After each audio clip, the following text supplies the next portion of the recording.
अध्ययन करेंगे lesson number 3 का बेटा, जिसका नाम है अपवाह। इससे पिछली वीडियो में हमने लेसन नंबर 2 के बारे में अध्ययन किया था और वो चैप्टर हमारा कंप्लीट हो चुका है।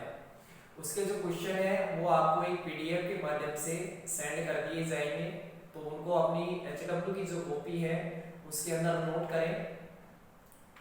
इसी प्रकार से लेसन नंबर 2 के अंतर्गत हमने अध्ययन किया था भारत के प्रमुख भौतिक प्रदेशों के बारे में। तो भारत को 6 भौतिक प्रदेशों में बांटा गया था। हिमालय पर्वतीय क्षेत्र है, प्रायद्वीपीय पठारी क्षेत्र है, द्वीप समूह। इसी प्रकार से 6 भौतिक प्रदेशों के बारे में हम विस्तार से अध्ययन कर चुके हैं, तो उसको अच्छी प्रकार से आप याद करेंगे और जो क्वेश्चन है वो क्वेश्चन आंसर अपनी HW की कॉपी में नोट करेंगे, जो कि आपको PDF के माध्यम से भेज दिए जाएंगे। आज हम अध्ययन करेंगे लेसन नंबर 3 का, जिसका नाम है अपवाह। और ये तीसरा चैप्टर है समकालीन भारत नामक जो पुस्तक है, क्योंकि टोटल 5 बुक जो है वो है हमारी सामाजिक विज्ञान की। उसी के अंतर्गत एक पुस्तक है जिसका नाम है बेटा समकालीन भारत। तो इसके अंतर्गत लेसन नंबर 3 का अध्ययन करेंगे हम, जिसका नाम है अपवाह। अपवाह शब्द एक क्षेत्र में नदी तंत्र की व्याख्या करता है कि अपवाह किसे कहते हैं। पहला ही क्वेश्चन हमारा ये एक तैयार हो गया, 1 नंबर का, अपवाह किसे कहते हैं। मान लो कोई बड़ी नदी है और इस प्रकार से वो बड़ी नदी बह रही है। ये क्या है? बड़ी नदी। अब बड़ी नदी बह रही है तो इसके अंतर्गत छोटी नदियां जो हैं वो भी आकर के इसमें मिलती हैं, और ये जो है इसको मान लेते हैं अपन छोटी नदी। तो एक बड़ी नदी और उसमें बहुत सी छोटी छोटी नदियां जो है वो आकर के मिलती है, एक स्वाभाविक सी बात है। और ये जो पूरा का पूरा जो क्षेत्र हो गया, इस पूरे क्षेत्र को क्या कहते हैं? इस पूरे क्षेत्र को कहते हैं अपवाह क्षेत्र। तो इसी क्रम में आज हम लेसन नंबर 3 में कुछ नदियों के बारे में भी अध्ययन करेंगे। कुछ नदियों के द्वारा जो स्थलाकृतियां बनती है उनके बारे में भी अध्ययन करेंगे। तो सबसे पहले ये जो अपवाह क्षेत्र है बेटा, ये आपको निश्चित रूप से समझ में आ गया होगा कि बड़ी नदी में जब छोटी छोटी नदियां आकर के मिलती हैं, और जो पूरा का पूरा क्षेत्र है वह क्या कहलाता है? वह पूरा का पूरा क्षेत्र अपवाह क्षेत्र कहलाता है। इसके बाद हम अध्ययन करेंगे अपवाह द्रोणी के बारे में।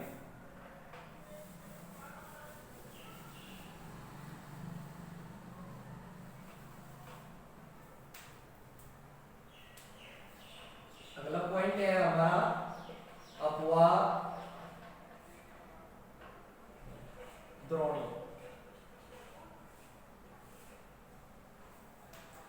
फॉर एग्जाम्पल, कोई भी नदी है वो इस प्रकार से बह रही है और दूसरी नदी है वो इस प्रकार से बह रही है। अब यहाँ पर कोई एक पहाड़ी क्षेत्र है या कोई भी एक पहाड़ है, जिसके कारण दोनों नदियों का जल जो है वो आपस में नहीं मिल पाता है। तो एक तरीके से इसको हम बोल देते हैं अपवाह द्रोणी,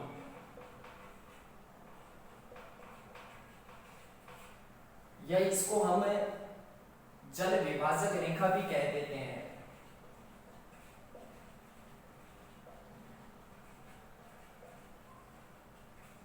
जिस प्रकार से राजस्थान में अरावली पर्वतमाला जो है वो राजस्थान को 2 प्रमुख भागों में बांटती है, और राजस्थान की लाइफलाइन जो है वो अरावली पर्वतमाला को कहा जाता है, क्योंकि यह जल विभाजक रेखा भी कहलाती है, क्योंकि नदियों का जो जल है वो अरावली पर्वतमाला के कारण से ही 2 अलग अलग दिशाओं में बहता है। तो इसी प्रकार से ये अपवाह द्रोणी कुछ इस प्रकार से है, क्योंकि दोनों नदियों का जल जो है वो आपस में नहीं मिल पाता है, क्योंकि बीच में एक पहाड़ी क्षेत्र होता है या पठार जो है वो होता है, जिसके कारण दोनों का जल जो है वो नजदीक में नहीं आ पाता है। इसके बाद हम भारत की नदियों के बारे में अध्ययन करेंगे कि अपवाह क्षेत्र के आधार पर भारत की नदियों को 2 प्रमुख भागों में बांटा गया है। अपवाह क्षेत्र अर्थात बहने की दृष्टि से देखें ये नदियां जो है वो दो अलग अलग दिशाओं में बहती हैं। मैप के माध्यम से देखें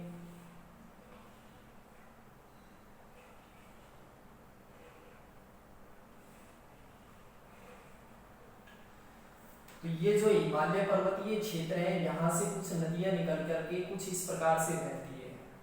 कुछ नदियां जो है वो यहाँ से निकलने के बाद इस प्रकार से चली जाती है। कुछ नदियां जो है यहीं से शुरू होकर के यहीं पर खत्म हो जाती है। कुछ नदियों का जल जो है इस प्रकार से जाता है या कहीं इस दिशा में प्रवाहित होता है। कुछ नदियां जो है वो यहाँ से शुरू होकर के इस प्रकार से जाती है, यहीं पे खत्म हो जाती है। कुछ जो नदियां हैं वो अरब सागर में जाकर के गिर जाती है। तो अबवा क्षेत्र के आधार पर यदि देखें अलग अलग नदियां अलग अलग दिशाओं में प्रवाहित होती है अर्थात बहती है। तो भारत में अबवा तंत्र के आधार पर नदियों को मुख्य रूप से दो भागों में बांटा गया है और ये जो दो भाग हैं इसमें नंबर 1 है हिमालय से निकलने वाली नदियां। तो जो भारतीय जो नदियां हैं इन नदियों को बेटा कितने भागों में बांटा गया है, भागों की बात करें तो इनको दो भागों में बांटा गया है। एक वे नदियां जो हिमालय से निकलती है हिमालय पर्वत से और दूसरी नदियां जो है वो प्रायद्वीपीय नदियां।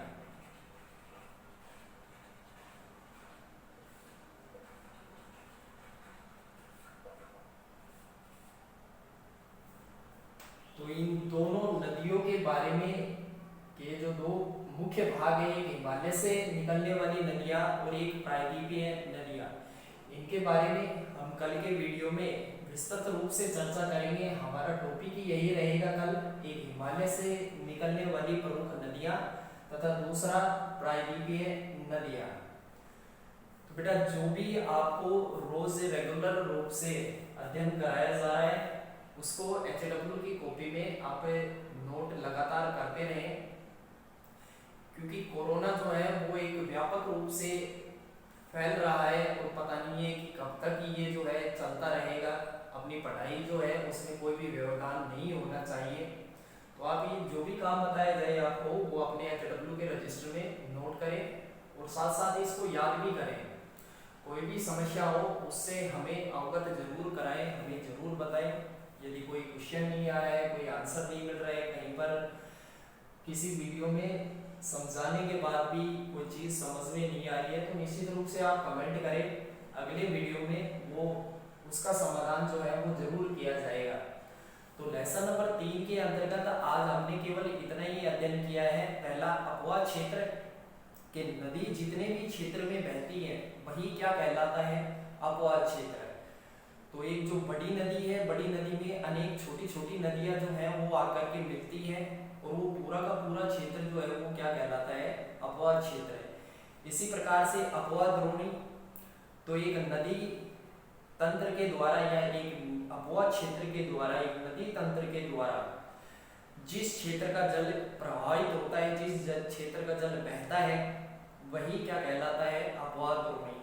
और विश्व में सबसे बड़ी जो अबवा द्रोणी है वह अमेजन नदी की है। कौन सी नदी की है, अमेजन नदी की। इसी प्रकार से जल विभाजक रेखा के बारे में हमने अध्ययन किया।